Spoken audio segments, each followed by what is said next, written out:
Hi everyone, Night Raid Gaming here. We had a great couple of championship games. Congratulations to the Philadelphia Eagles, played a great game. Congratulations to the Kansas City Chiefs, you played a great game. My condolences to the Cincinnati Bengals. They did their best, but winning on the road in a championship game is incredibly difficult. So that would have been a huge upset anyway. My condolences to most of the 49ers. Sans Brock, Mr. Irrelevant, Purdy. You know, it's really rare that a player gets a nickname not only so early in their career, let's say, but so absolutely perfect. And there is no nickname better for Brock Purdy than Mr. Irrelevant, because that is what this guy is now. We will never see him on the San Francisco 49ers again. He will never be spoken about again. Might never even play in the NFL again. He will be an obscure little footnote that only the most diehard San Francisco Niner fans will remember. They will remember this game, this heartbreaking game, where the man, Brock Purdy, that they put their hope, their trust, everything they had, they put in his hands. And what did he do with it? He left the game. I'm hurt, coach. You see, this is why, Brock Purdy, you're a fourth stringer. And this is why you're Mr. Irrelevant, soon to be Mr. Who? Never heard of you. Not since Jay Cutler has a quarterback quit on their team in a more absolutely pivotal moment. Jay Cutler quit on the Bears because he didn't give a shit. He's like, whatever, who gives, fuck this team, I'm getting paid.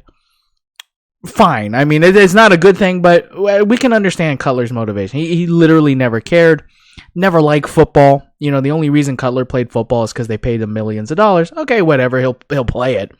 And he was so naturally talented that he could half-ass his way as a starter, even into a championship game. But when it got tough, Cutler said, fuck this, I don't give a shit. And quit on his team. That's exactly what Purdy did.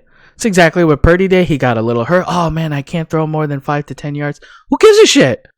Okay, then we'll only call 5 to 10 yard plays. As if he doesn't have Kyle Shanahan, a total genius head coach, on the sideline. Nope. I'm done, coach. I'm finished. Jimmy G right now is so vindicated in so many ways. Jimmy G must be laughing his head off. Now, you know, I get that the Niners are done with him. Shanahan's been done with him. They're going to get rid of him.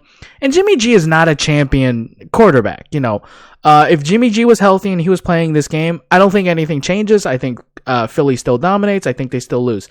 But the one thing Jimmy G would have done is he would have went down with the ship. He would have died on the field with his soldiers. Would have taken that L. He would take the L, he would hold it, but he would have played the whole game even if he was hurt. And the only way Jimmy G, when he's out, is because he's freaking out. I mean, like, he can't even stand. Okay, then they pull him out of the game. You know, like, he's just dead.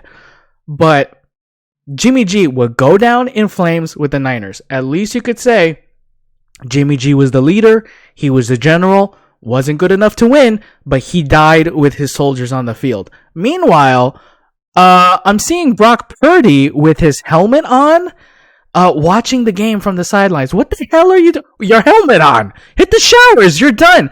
Oh no, he's standing there with his uniform and his helmet. Oh, you know, watching the game, paying attention. For what, dude? He just forfeited the game for the Niners.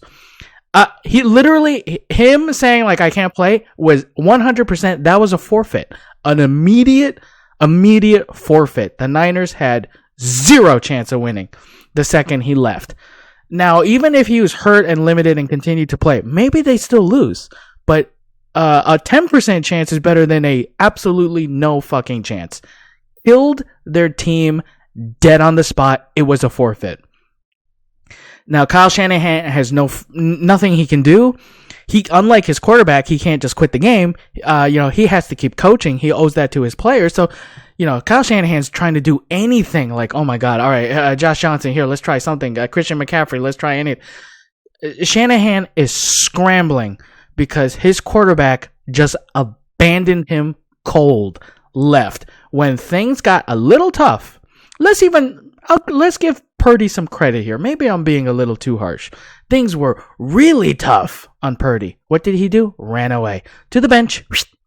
Watched the game on the sidelines. He didn't want anything to do with it. Oh, the week before, he's celebrating, dancing. Oh, you called me Mr. Irrelevant, talking shit. Oh, Kittle's laughing. And Purdy's laughing. Well, guess what? When it mattered the most, when you needed a real freaking quarterback, not just because of physical ability, not because of smarts. Now, those are important factors, but it's the third most important factor of a quarterback. The difference between a chump and a champion is heart. Where a champion goes, I would rather be dead than lose this game. You gotta kill me to pull me out. So if you want to pull me, it's because I can't fight you off. I'm paralyzed from the neck down, because otherwise I would kick your ass from trying to pull me out of this game. Look at Patrick Mahomes last week. Dude was jumping on one leg, hopping like a rabbit on one freaking foot. He's still playing. Andy Reid's like, hey man, maybe we should look at you. Mahomes said, don't fucking touch me, coach.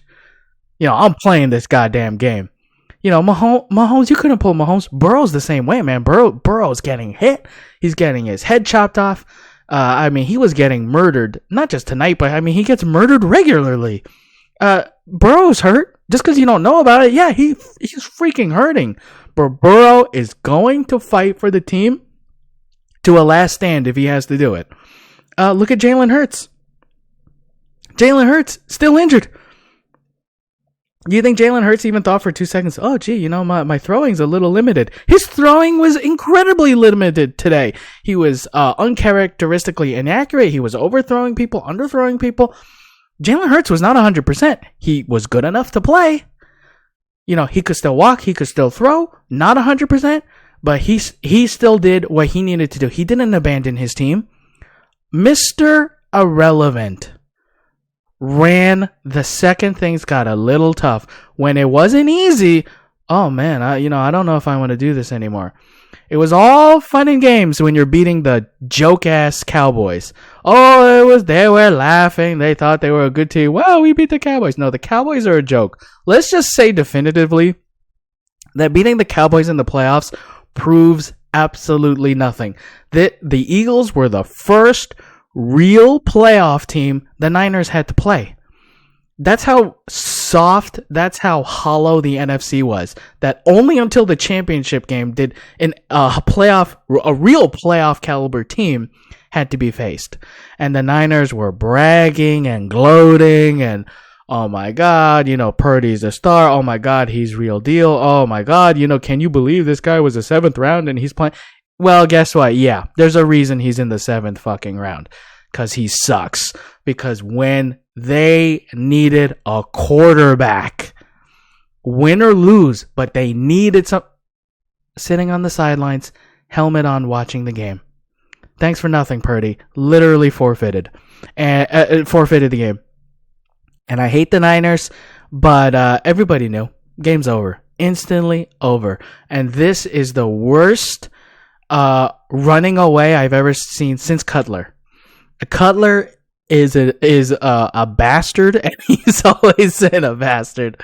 And he quit on the Bears cold. And this is the next worst quitting. Number 2. Right there. Right next to a callous asshole, Jay Cutler, that everybody who knows hates. Purdy, you're right there. You're number 2, right there. And Jimmy G was laughing. He's thinking, man, I eat injuries like those for warm-ups, man. That's nothing. And this guy ran away. And this is as much coverage as he's going to get. So Purdy, enjoy the limelight. Enjoy the trashing. Watch yourself on the news. Watch the highlights. Look at the photos, because you will never be seen in an NFL uniform again. And you will never, ever touch the height of irrelevance. This is your peak. Your peak irrelevance is right here. Abandoning your team in the first quarter because they were actually desperate and foolish enough to put the keys of everything they had in your hands, and you just threw it 5 to 10 yards away and left and watched from the sidelines. And that's where you're going to be watching the Niners and the rest of the NFL for the rest of your career. So I got a spot on the couch saved for your Purdy. And I'll catch you guys next time. Later.